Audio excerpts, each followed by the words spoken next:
Direct. Vos vacances en France.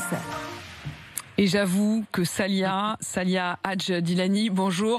Bonjour. Forcément aujourd'hui vous me prenez par les sentiments puisque vous m'emmenez dans la Sarthe.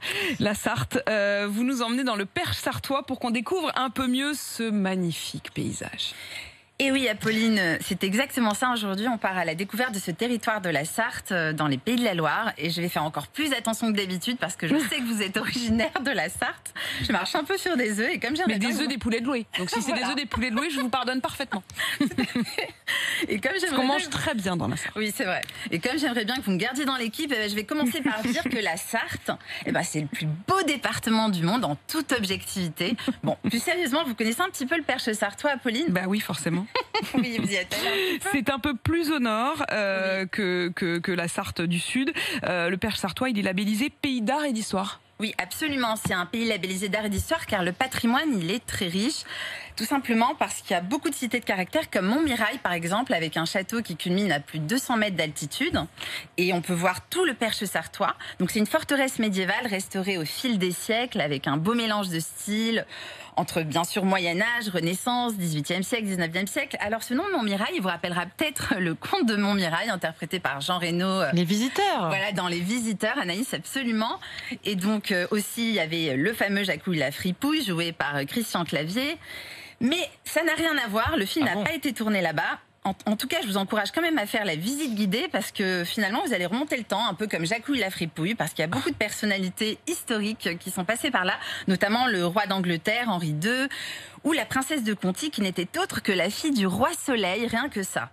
Et on peut aussi dormir sur place. Oui, donc on peut mener la vie de château, puisqu'il y a 5 chambres d'hôtes, il faut mieux réserver, puisqu'il n'y en a pas beaucoup. Et je vous conseille la chambre Napoléon III avec son grand lit baldaquin, donc et son style Second Empire, qui a une vue imprenable sur le village de Montmirail.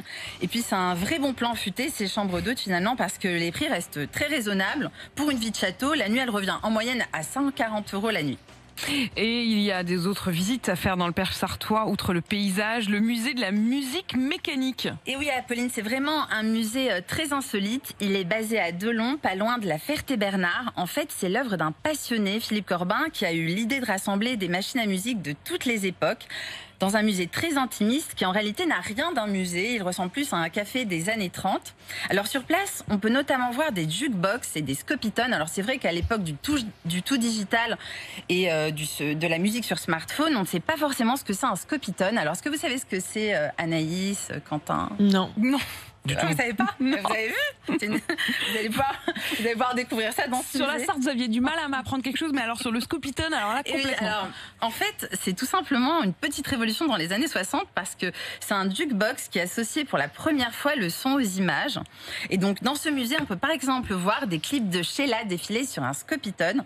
C'est très années 60 et c'est vintage. Franchement, c'est très sympa à voir et on découvre un nouvel instrument de l'époque. Plein de choses à voir donc dans la Sarthe, Salia. Pour ceux qui veulent se baigner, il y a le Loir qui est quand même un Et pays puis de manger, cocagne bien manger, les merveilleux. rillettes. Manger, il y a les rillettes, il y a le magnifique marché au pied de la cathédrale du Mans. Il y C'est a vrai. effectivement beaucoup de choses à faire et à voir dans la Sarthe. C'est là que j'ai fait mes premiers pas de journaliste puisque j'avais été stagiaire à Ouest France, au Mans, et que je partais chaque jour avec une vieille auto sur les routes du Mans pour aller vraiment à la rencontre de tout le monde. Le circuit évidemment des 24 heures. Mais vous étiez resté sur le Perche Oui, sartois. mais on fera bientôt le pays Voilà, du Mans. la Sarthe, c'est là où chaque 24 heures compte plus qu'ailleurs. Et oui, ça, je vous l'aurais appris ce matin.